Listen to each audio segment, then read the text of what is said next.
Israel और Iran युद्ध के बीच जब खबर ये आ रही है कि इजराइल फिलहाल ईरान पर कोई हमला नहीं करेगा, कहा यह जा रहा है कि एक ऐसी घटना हुई है जिसने इजराइल को डरा दिया है।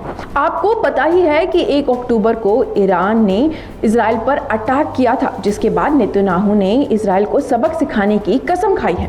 पहले माना जा रहा था कि इजराइल ईरान के न्यूक्लियर ठिकानों को निशाना बना सकता है, लेकिन अब रिपोर्ट में दावा किया गया है कि वो ऐसा नहीं करेगा। इसके पीछे का कारण क्या है, आइए मैं आपको बताती हूँ। दरअसल माना जा रहा है कि ईरान ने 5 अक्टूबर को परमाणु हथियारों का परीक्षण किया था, जिसके चलते ईरान में सिमनान प्रांत में 4.6 तीव्रता का भूकंप महसूस किया गया था।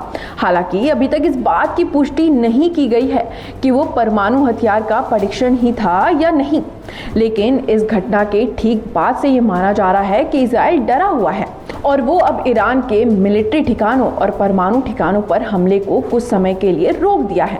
इजराइल डरा हुआ है कि कहीं अगर उसने ईरान पर हमला किया और अगर उसका जवाब ईरान ने न्यूक्लियर अटैक से दिया तो इजराइल पूरी तरह से तबाह हो जाएगा। आपको बता दें कि ईरान के परमाणु हथियार के परीक्षण की बात सामने आने के बाद से इजराइल और अमेरिका में तनाव बढ़ गया है, जिसके बाद इजराइल के प्रधानमंत्री बेंजामिन नेतन्याहू ने 9 अक्टूबर की शाम को अमेरिकी राष्ट्रपति जो बाइडेन और उपराष्ट्रपति कमला हैरिस से फोन पर बातचीत की।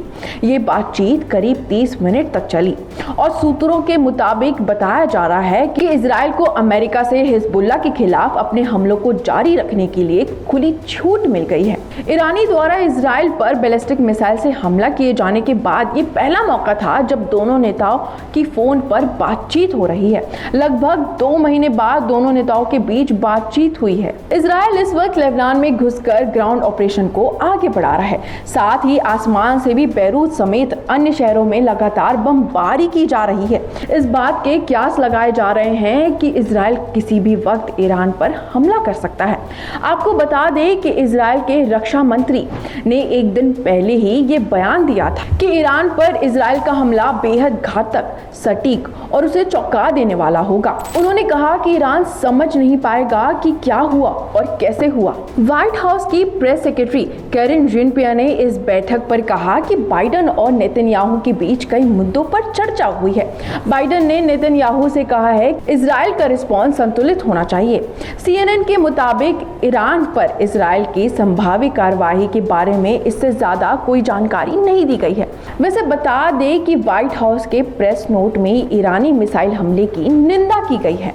इजराइल से ये भी कहा गया है कि ईरान के परमाणु साइट पर हमला नहीं किया जाना चाहिए और इसी बात के कारण बाइडेन लंबे समय से नेतन्याहू से इस बात से ही निराश थे और सिफारिशों को नजरअंदाज कर रहे हैं। नेतन्याहू ने मिडिल ईस्ट में तनाव कम करने के बाइडेन के प्रयासों को पब्लिकली नकार दिया है। इस वीडियो पर आपकी क्या राय है, हमें कमेंट सेक्शन में जरूर बताइए और सब्सक्राइब कीजिए न्यूज़ कनेक्ट। देश दुनिया की हर बड़ी खबर देखिए हर घंटे नई खबर के साथ सिर्फ आपके अपने चैनल न्यूज़ कनेक्ट पर। न्यूज़ कनेक्ट यानी खबरों से आपका कनेक्ट। न्यूज़ कनेक्ट को लाइक करें और सब्सक्राइब करें ताकि आप रहें हर वक्त हर खबर से अपडेटेड।